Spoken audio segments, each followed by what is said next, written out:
আমি আজকে আমার কাছে নতুন একটা জায়গায় আমি এসেছি, যে এখানে নন্দকুজা নামে একটা নদীর ঠিক পাশেই আমি দাঁড়িয়ে আছি। আর এই এই নন্দকুজা নদীটি নাটোরের গুরুদাসপুর এরিয়াতে অবস্থিত, প্রবহমান, খুব স্বচ্ছ এবং সুন্দর, এবং এবং খুব মানে শান্ত প্রবাহমান একটা খরস্রোতা নদী। নদী বলতে যেটা বোঝায়, এই যে নন্দকুজা নদীর কাছে আসলেই বোঝা যায়। এখানে আলো বাতাসে বড় হয়েছে আমাদের এক ভাই, এই জায়গায় বড় হয়েছেন।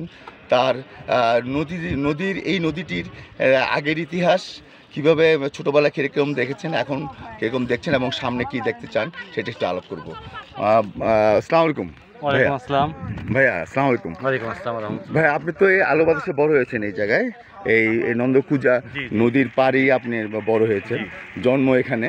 তো এই নদীটা সম্পর্কে আপনি বলেন তো, মানে আপনি এই নদীটা আগে কি দেখেছেন? যখন ছোট ছিলাম, এটা 1980 সালের দিকে, তখন আমরা ক্লাস 5-6-এ পড়েছি। তখন নদীটা আসলে আরও খরস্রোতা ছিল। আচ্ছা। সেই সময় এই নদীতে আমাদের যে জাতীয় মাছ ইলিশ, সেই ইলিশ মাছগুলো আমরা এই নদীতে হচ্ছে নৌকায় আমাদের এলাকার লোকজন ইলিশ মাছ ধরতো। আচ্ছা। এবং আমরা সেই মাছগুলো ওদের কাছ থেকে নিয়ে আমরা অনেক সময় পাশের বাজারের দোকানে আমরা নিয়ে ইলিশ মাছগুলো ভেজে খেয়েছি। তখন ছিল এত সুন্দর জীবন ছিল আমাদের, গ্রামীণ জীবন, যে জীবনটা এখন আর আমরা পাই না। আর মাঝে এই নদীটা আপনার 2010-12 সালের দিকে নদীটা একেবারেই হচ্ছে শুকিয়ে গিয়েছিল, খনন ছিল না। তখন নদীতে পানি খুব কম ছিল। গত 2 বছর আগে নদীটা পুনর্খনন করা হয়। পুনর্খনন করার ফলে নদীটা আবার তার যৌবন ফিরে পাচ্ছে আস্তে আস্তে। এখন নদীতে কচুরিপানা নাই, নদীতে স্রোত আছে, এবং নদীর পাড়ের লোকজন এই নদীতে পাশে যে দেখছেন মাছ ধরছে। আমি খুব ভালো লাগছে যে এই মাছ ধরে জীবিকা নির্বাহ করতে পারছে। এই জিনিসগুলো আবার নতুন করে শুরু হয়েছে ইনশাআল্লাহ। আচ্ছা ভাইয়া, আপনি ছোটবেলায় এই নদী থেকে মানে আপনি গোসল করছেন বা? অনেক গোসল করেছি ছোটবেলায়। আচ্ছা, নৌকা, বড় বড় নৌকা কি লঞ্চ বা স্টিমারে কিছু? অনেক বড় নৌকা আগে চলতো। এখান থেকে আমাদের পাশে হচ্ছে চাষকৈর একটা নদী বন্দর আছে। একটা সময় আমরা যখন ছোট ছিলাম তখন এই নদী বন্দর থেকে নৌকায় করে ঢাকার সঙ্গে ব্যবসা বাণিজ্যর যে মূল ধারাটা, সেটা এই নদী বন্দর কেন্দ্রিকই ছিল। এই নদী থেকেই। আচ্ছা, নদীটা সংযোগ কোথা থেকে কোথায়? এটা মূলত এই নদীতে আসছে রাজশাহীর চারঘাট থেকে, পদ্মা নদীর থেকে শাখা বের হয়ে আসছে। আচ্ছা। বের হয়ে নাটোর শহর পার হয়ে আহমদপুর ব্রিজের নিচ দিয়ে গুরুদাসপুর, তারপরে হচ্ছে এসে চাষকৈর দিয়ে এই নদীটা যে এখানে আত্রাই নদী আর নন্দকুজা মিলিত হয়ে গোমানি নদী হয়ে সেটা আবার বড়াল ব্রিজের দিকে চলে গেছে, বড়াল নদীর কাছে। আচ্ছা, ফাইন।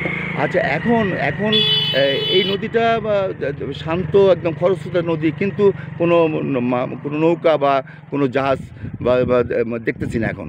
এখানে সমস্যাটা কি? এই নদীটা কি ব্লক করে আছে বা কোনো জায়গায় আটকায় আছে কিনা? আটকায় নাই আসলে। এখন যোগাযোগ ব্যবস্থার গত 2 দশকে ব্যাপক উন্নয়ন হওয়াতে এখন সড়ক পথে বেশি ব্যবসাটা পরিচালিত হয়, যার জন্য নদীপথে ব্যবসাটা এখন কম হয়। সব জায়গাতেই কমে গেছে নদীপথে ব্যবসা, যার জন্য নদীপথের যে নৌকাগুলো, সেই নৌকাগুলোর প্রচলন এখন আর নাই। সব এখন ট্রাকে সড়ক পথে চলে যাচ্ছে। ব্যবসা বাণিজ্যটা মূলত সড়ক পথে হচ্ছে। প্রকৃতির রাজপথ কিন্তু নদী, তাই না? প্রকৃতির রাজপথ নদী। এই নদীটাকে আমরা যদি ব্যবহার করতে পারি, আমরা যদি নৌযান চালাতে পারি, মোটরযান যদি চালাতে পারি, হ্যাঁ, তাহলে কিন্তু মানুষ আরও স্পিডেই অনেক নৌযানই আছে চলাচল করে। তো ওই ধরনের আবার নদীতে চলাফেরা করলে, যে নৌযান চললে কিন্তু একটা সুবিধা কি, সেখানে কিন্তু আপনার কোনো জ্যাম নাই। মানে রোডের উপরে যে চাপটা, এই চাপটাও কিন্তু অনেক কমবে। অবশ্যই চাপটাও কমানো যায়, পাশাপাশি আপনার ক্যারিং কস্ট যেটা, সেই ক্যারিং কস্টও কমে আসে। একটা ট্রাকে যদি আপনি 5 টন থেকে 10 টন মাল পরিবহন করতে পারে, একটা নৌকাতে আপনি 50 টনের উপরে মাল নিতে পারে। সেই দিক দিয়ে আপনার ক্যারিং কস্ট কমে যাচ্ছে, দামও তখন বাজারে কমে আসবে। এই সুবিধাটাও আছে। আচ্ছা, ধন্যবাদ সেলিম ভাই, আপনার সাথে কথা বলে খুব ভালো লাগলো। আমি জাস্ট অল্পর মধ্যে আমি নদীটা দেখাই আমাদের। আপনাকে অনেক ধন্যবাদ, কারণ হচ্ছে অনেক কিছু জানলাম, অনেক কিছু জানলাম। আর এই নদীটা আমার খুব ভালো লাগছে, শান্ত নদী। আসবেন এখানে নদীটা দেখতে, সবাই আসবেন, এবং এই নদীটা আবার প্রবাহমান হোক, এবং নৌযান চলুক, আমরা ওয়াটার বাস চলুক, মানুষ যারা যাতায়াত করতে পারে বা মালবাহী নৌকা চলতে পারে, সেরকম একটা ব্যবস্থা হোক, এটা আমরা চাই। আমরা যথাযথ কর্তৃপক্ষের দৃষ্টি আকর্ষণ করছি, তারা যাতে এটা ব্যবস্থা গ্রহণ করে, তড়িৎ গতিতে এর ব্যবস্থা গ্রহণ করে। খুব একটা ঐতিহ্যবাহী নদী, এই নদীটা আমরা আবার প্রবাহমান দেখতে চাই। আসসালামু আলাইকুম।